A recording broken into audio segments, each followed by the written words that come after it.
따라합시다. 잘하였도다. 착한 종이여. 자, 오늘 읽은 이 말씀은 우리 마태복음 25장 달란트 비유와도 좀 비슷한 내용이기도 합니다.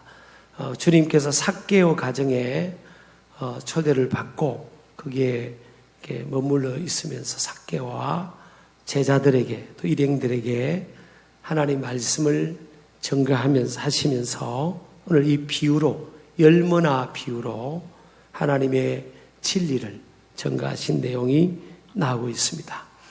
예수님의 그 비유의 내용에 보면 한 귀인이 이제 먼 나라로 가서 왕위를 이제 받기 위해서 먼 나라로 가는 직전에 그 집안에 있는 종을 10명을 불렀습니다. 종을 부르고 나서 이제 각각 한 종에게 은 한 머나씩을 맡깁니다. 이 한 머나는 100달란트, 100데나리온의 그런 금액의 화폐입니다. 그러니까 1데나리온, 1드라크마. 1데나리온이나 1드라크마는 한 사람의 하루의 품삯이에요. 노동치입니다. 그러니까 한 머나는 한 3개월치 그 임금에 해당한다고 볼 수가 있어요. 이제 먼 길을 떠나면서 그 한 머나를 각각 종들에게 주면서 내가 다시 돌아오겠다. 돌아오면 내가 맡겨준 이 한 머나로 너희들이 얼마를 남겼는지를 내가 계수하고 잘한 사람에게는 내가 상급 주고 못한 사람에게는 내가 책망하겠다. 그렇게 약속을 하고 떠났습니다. 그래서 이제 약속대로 그 귀인이 돌아올 때는 왕이 되어서 돌아왔습니다. 그리고 종들을 다 집합을 시켜요. 근데 어떤 종은 한 머나를 가지고 10머나를 만들어 봤어요. 또 어떤 종은 한 머나로 5머나를 만들었습니다.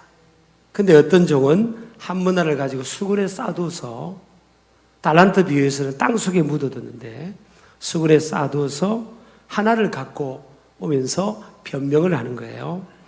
그래서 10머나로 남긴 한 머나를 제외하고 10머나를 원어에 보면 한 머나를 제외하고 10머나가 됐다 그랬어요. 10머나를 남긴 그 종은 잘하였도다 착한 종이라 그랬어요. 우리가 어떤 사람을 보면 아이 저 사람 착하다. 아이 저 사람 착하네 그러지만 주님께서 말씀하신 이 착하는 것은 우리가 생각하는 그런 착함하고 또 달라요. 주님은 철저하게 열매를 통해 정당한 방법으로 맺은 그 열매를 통해서 착한 종, 좋은 종, 악한 종 이렇게 구별을 하시죠. 또 두 번째 종은 한 머나를 가지고 5개를 더 남깁니다. 너도 참 잘했다. 그러면서 10개를 남긴 자에게는 10고을의 권세를 다스리는 권세를 주겠다. 5개를 남긴 종에는 5고을을 다스리는 권세를 주겠다. 그런데 하나를 가지고 그대로 하나 수건에 싸뒀다가 가져온 그 사람은 그걸 빼앗아 가지고 10머나를 남긴 종에게 그것을 준 거예요. 그러면서 아주 책망을 받습니다. 자, 이 내용 우리가 좀 익숙한 내용인데 이것이 우리에게 주어지는 교훈이 뭘까? 이 귀인은 만왕의 왕이신 예수 그리스도를 말씀하고 이 10명의 종들은 이 땅에 살아가는 만왕의 왕이신 예수 그리스도의 청지기 인생들을 의미합니다. 열이라는 이 숫자가요 완전 숫자잖아요. 그러니까 다 포함되는 완전 숫자인데 이 열이라는 숫자 안에는 꼭 10명의 종만을 말하는 게 아니라 저와 여러분을 포함해서 이 땅에 살아가는 시대를 따라 살아가는 모든 인생들을 또 모든 하나님의 백성들을 다 포함한다고 볼 수가 있겠습니다. 그래서 그 10명의 종들에게 주님께서 머나를 맡겨준 것처럼 저와 여러분에게도 주님께서 충성되이 여기셔서 이제 직분도 맡겨주시고 또 귀한 것들을 맡겨주신 거죠. 디모데전서 1장 12절에 보면 나를 능하게 하신 그리스도 예수 우리 주께 내가 감사함은 나를 충성되이 여기셔서 내게 직분을 또 미션을 맡기심이니 그렇게 말씀하고 있어요. 그래서 우리 첫 번째 우리 교훈을 살펴보면요. 왕이신 주님은 모든 인생들에게 공평하게 한문화식을 맡겨주셨다는 겁니다. 10명의 지금 이 종들을 불러가지고 이 종들이에요. 그리고 주인의 것을 하나씩 다 준 겁니다. 아니 목사님 뭘 공평하게 맡겨줬어요. 내가 보니까 어떤 사람은 나보다 훨씬 많은 것 갖고 있고 나는 너무너무 불공평한 것 같아요. 목사님이 제 상황을 몰라서 그렇지. 뭐가 공평해요? 인생이 뭐가 공평하고 하나님이 뭐가 공평하다고 공평하게 나한테 대한 게 없는데 그렇게 생각하실 분이 계실지 모르겠어요. 그러나 오늘 성경은 뭐예요? 10명의 종들을 불러서 똑같이 한문화식을 맡겨준 거예요. 저도 언젠가는 살아가면서 인생은 참 공평하지 않을 수도 있겠다 그렇게 생각한 적도 있었어요. 그러나 하나님의 이 속성 성품은요 공평하신 하나님. 영어로 하면 God is fair입니다. fair God입니다. 제가 이제 지난주에 아프리카를 갔다 오고 또 일본을 연속해서 선교를 갔다 왔어요.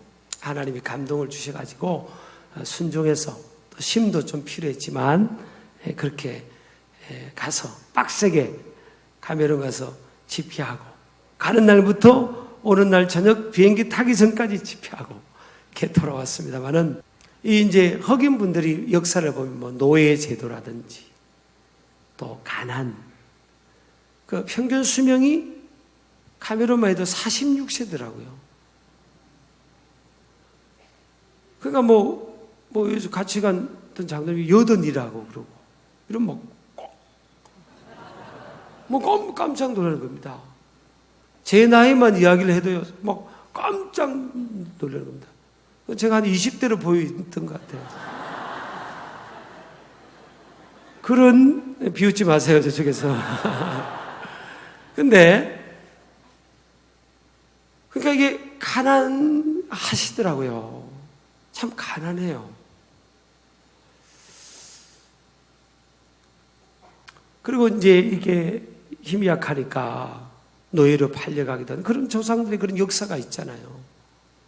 이제 그 고난을 겪을 때마다 이제 노래를 많이 한 것 같아요.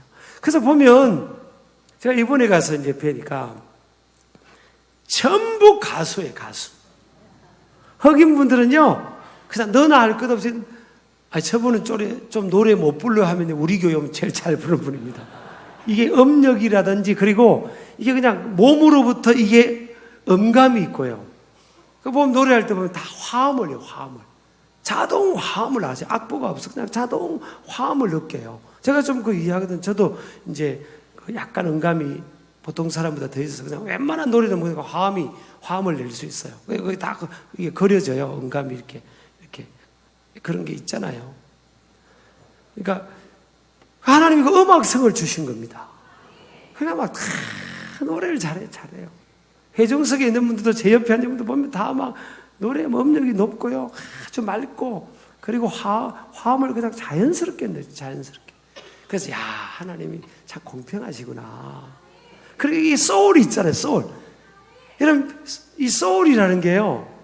그 사람 소울이 있네. 뭐 그러잖아요. 이게 저절로 주어지는 게 아니에요. 어렵고 힘든 역경, 고난, 그 정말 밑바닥 인생, 그 외로움, 고독, 그걸 겪으면서 그 처절한 그 어려움의 현장을 통해서 이게 소울이 생기는 거예요. 그냥 다 갖춘 환경에서 엘리트 코스만 오고 어려움을 모르는 사람들은 이게 소울이 안 생기거든요. 그러니까 노래하면서 이게 소울이 있는 거예요. 그래서 세계적인 가수들이 흑인들이 많잖아요. 그래서 제가 보니까 야 하나님은 공평하시다. 저분들이 노래를 잘하신다. 또 하나는요. 이 어려움 속에서 막 노동을 하고 이분들이 그 조상들이 흑인분들이 그렇게 고생했잖아요. 그러다 보니까 이 피지컬을 주신 겁니다.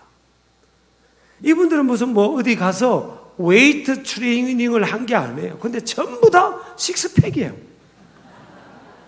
웬만한 친구들은 식스팩. 그래서 제가 길에서 우리 그 축구하는 친구들을 가만히 봤어요. 나보고 차라고 뭐 하진 않더라고요. 봤더니 전부 다 식스팩이고 막 얼굴이 막 이두박근, 몸이 막 삼두박근 막 식스팩이고 막 덩치도 크고요. 그래, 야, 보니까 이 하나님께서 피지컬을 주군요. 대부분 운동선수들 보세요. 다 흑인들이잖아요.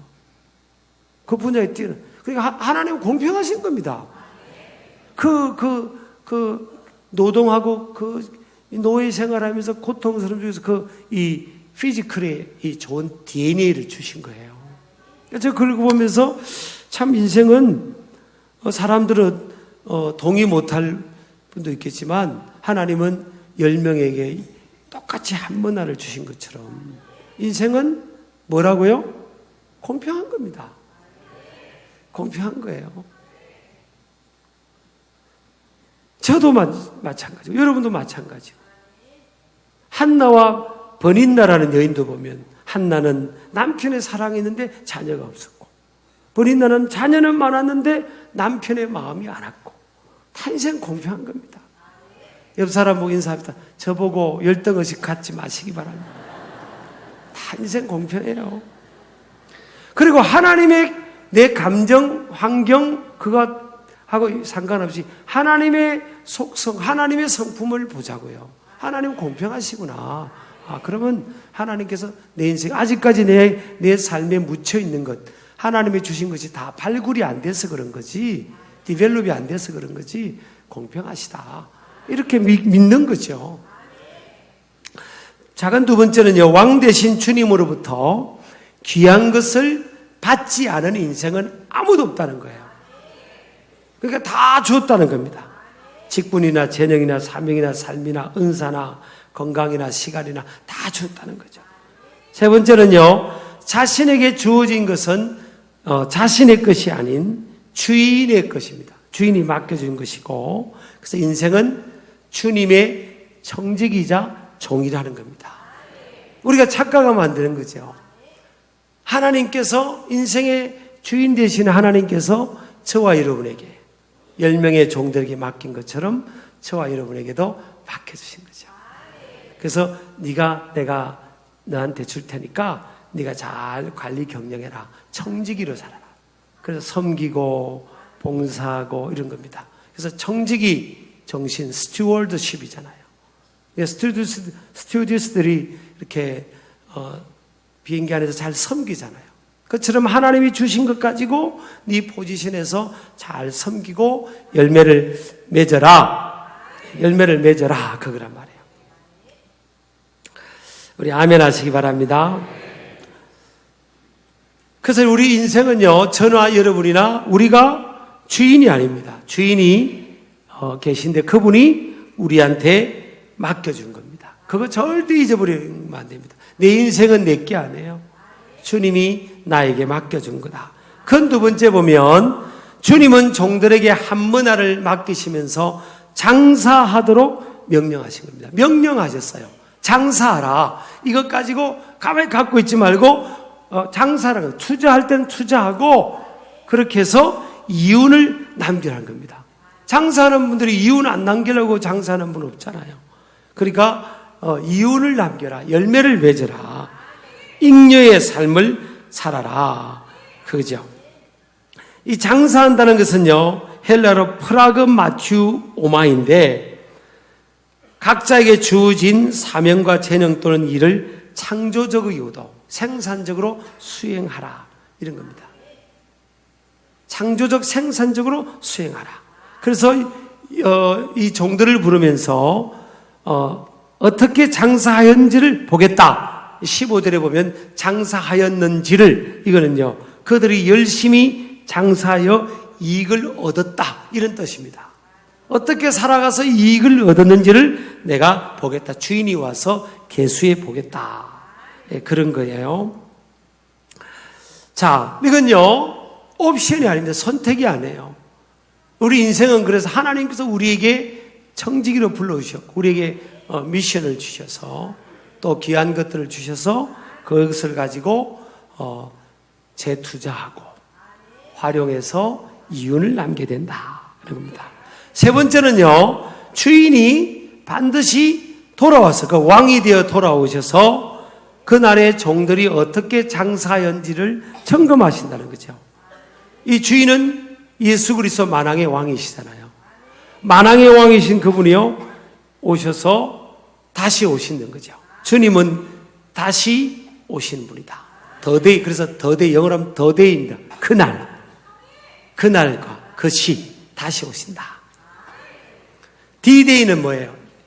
제2차 세계대전 때 연합군이 이 노르망디의 상륙에서 큰 승리를 거둔 그날을 기념할 D-Day, D-Day고요. D-Day는 주님이 재림하시는 날.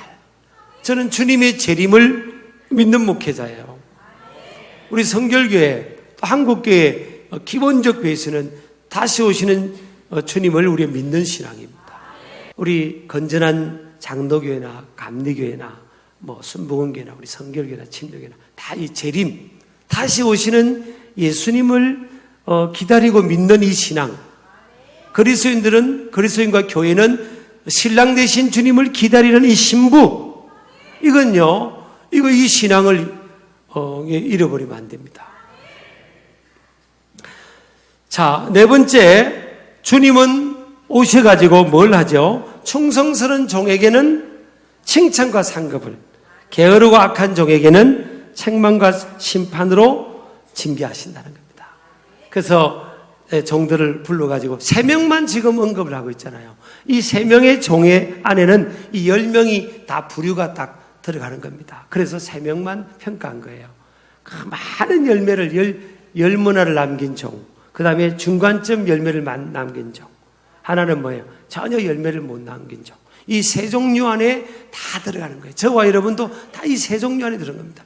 주님의 날에 다 평가받을 거예요. 근데 여러분, 열문을 남긴 종에게는 뭐예요? 10고를 다스리는 권세 준다고 했잖아요. 여기서 이 권세를 줬다. 이거는 계속되는 걸 말합니다. 계속되는, 반짝 주어지는 권세나 상급이 아니에요. 계속 주어지는. 원어로는 그렇게 되어 있어요. 그러니까 권세를 차지하라. 17절에 보면 권세를 차지하라. 너는 계속해서 권세를 뭐 하라고요? 누려라. 너는 계속해서 권세를 누려라. 이런 뜻입니다. 헬라어로 이스디 엑수시안 에콘. 이스디가 붙어가지고 계속해서 권세를 누려라. 이 세상에서의 권세는 반짝이에요, 반짝. 이 세상에서요, 여러분, 저도 보면 어릴 때 상도 좀 받고 그랬잖아요. 졸업할 땐 도교육감상도 받고 그랬어요. 사실, 믿거나 말거나. 근데 그 상이 어디 갔는지 모르요. 어디 없어요. 다 빛이 발해가 없어요. 2, 3회 분 하면 다 없어져요. 근데 주님 앞에 섰을 때의 상급은요, 없어지지 않아요. 이 땅에 여러분 권력과 권세 영원합니까? 몇 년 가면 다 바뀌잖아요. 근데 주님 앞에 섰을 때 주님이 주시는 그 10고를 너는 10개를 남겼구나. 10고의 권세를 너한테 줘. 그거는요, 그 권세는 영원하다는 거예요. 영원하다는 거예요. 주님 나라의 권세는 영원합니다. 그 상급을 사모하며 나아가기를 주의 이름으로 축복합니다. 축복합니다. 근데요, 자, 이 주님 앞에 섰을 때 이제 종들 한 명 한 명을 평가를 하는 거예요. 저는 설교 준비하다가 영화가 한 편이 생각났어요. 국제시장 영화 있죠. 국제시장. 1000만 관객을 돌파한 그 국제시장 보면 그 주인공이 덕수입니다. 덕수가 흥남 부두에서 이렇게 아버지하고 엄마하고 이렇게 동생하고 피난 오다가 그 아버지를 헤어졌잖아요. 아버지가 못한 겁니다. 그래서 아버지가 뭐라고 했죠, 여러분? 덕수야, 네가 이제 엄마하고 동생 돌봐야 된다. 그 아버지로부터 열악한 상황 속에 미션을 받은 겁니다. 근데 이 덕수의 인생을 보면요, 파란만장했지 않습니까? 독일의 탄광 그 광부로 갔다가 나중에 이제 마지막 그 영화가 끝날 때 안 보셨어요? 보셨어요? 안 보신 분은 보세요. 마지막 영화가 끝날 때 이제 그 손자 손녀가 생기고 아들 딸 손자 손녀가 다 모여가지고 영화 배우 주인공이 황정민 아닙니까? 그래서 이제 그렇게 해가지고 이제 어렵고 힘든 시절 지나서 이제 다 이렇게 모여서 손자 손녀들까지 막 이렇게 행복한 모습을 비춰주고 이제 이 덕수는 이제 주인공은 나이가 많이 들어가지고 이제 자기 방으로 안방으로 들어와서 그 아버지 영정 사진 앞에서 고백하잖아요. 그게 참 그 고백에서 많이 감동이 되더라고요. 그 아버지 앞에서 그렇게 고백하잖아요. 아버지, 나 잘 살았지.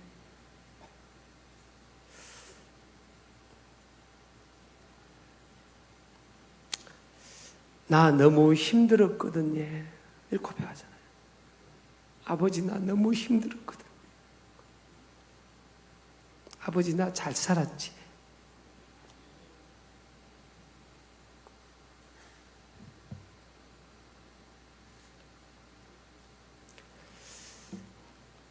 우리가 주님 앞에 설 때가 올 겁니다. 그럼 우리 하나님 아버지 앞에서 우리도 하나님 아버지, 나 잘 살았지. 다 너무 힘들었습니다. 너무 힘들었거든요. 그래도 아버지가 나한테 맡겨준 그 사명 때문에, 그 미션 때문에 내가 끝까지 참고 내가 여기까지 달려왔잖아요. 아버지, 나 잘 살았지. 오늘 여러분 이 10문화 5문화 종에게 잘했다. 이게 우리가 문자적으로 접하니까 좀 이게 덜 와닿을지도 모르겠어요. 근데 이 날이 분명히 있습니다. 그날 바라보면서 충성스러운 종으로 달려갈 길 달려가는 저와 여러분 되기를 주의 이름으로 축복합니다.